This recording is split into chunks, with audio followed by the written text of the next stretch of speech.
Hi guys, I just want to give you a quick overview of trip reports. So under reports, you'll find trip reports, and we'll work our way from the top to the bottom. You'll see there's two tabs here called report and map. The map off the bat will be just the whole world map.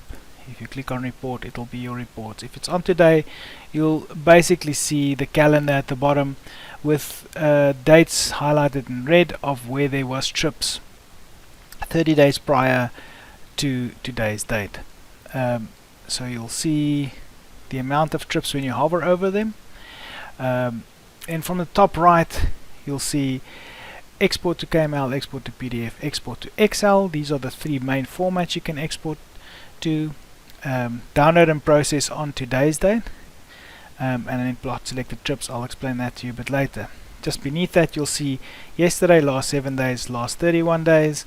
It's just to give you quick access to a week overview or the month's overview, and then under custom you can go and select the custom range. So let's just go to last 7 days.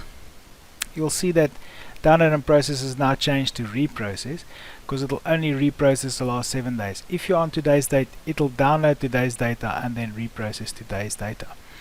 So plot selected trips. If you select a bunch of trips on the left here, you'll see each trip has got a little tick box next to it. Then you can plot selected trips. Now that map view will jump to where those trips were allocated. And off the bat you can see there was 60 k's an hour zone was broken here as well. You can see there's been some stopping next to the road. So if you click on trips events at the top left here, you can jump to the start by clicking on departed. You zoom in there, but it'll always stay at the zoom level that you zoom to. So departed, arrived, you can see that was a short little trip in the premises.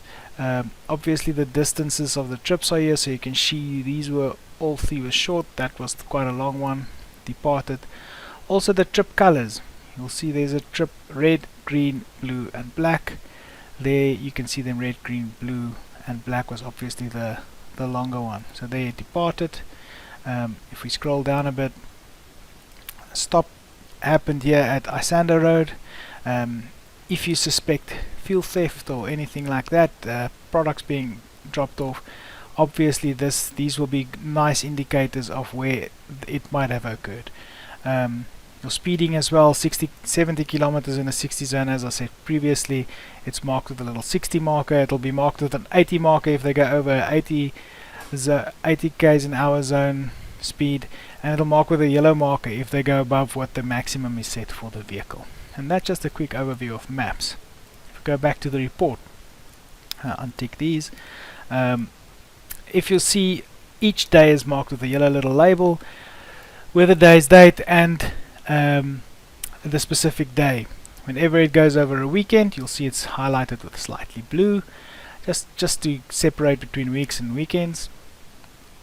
Every day on the date starts with a little blue button for reprocessing that day's date, and if you need the raw data for that specific day, you can click on the gray button and open the file, and it'll actually give you the raw data, in all the raw data for the specific vehicle.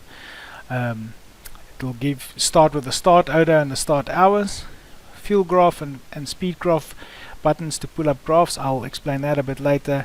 And then your trips overall information for that trip, fuel start, fuel end, and all that information. At the end of a day's date, where it starts with the order and stops with the start hours, it's got the end order and end hours, total duration for that period, and fuel consumption for the whole day, total distance for the whole day as well. You'll have markers like this saying if fuel has been added or there was fuel drops within the report as well. And when you export to PDF or export to Excel, you'll also see these fuel add and fuel drops there. And that's basically the overview. There's a quick settings button here if you want to tweak settings for a vehicle and you don't want to go all the way into vehicle settings on the vehicle settings page. You can do changes here, and then obviously after you've done the changes, you press the little reprocess button to reprocess that day's date. And that is a quick explanation of what the Digit Trip Report is all about.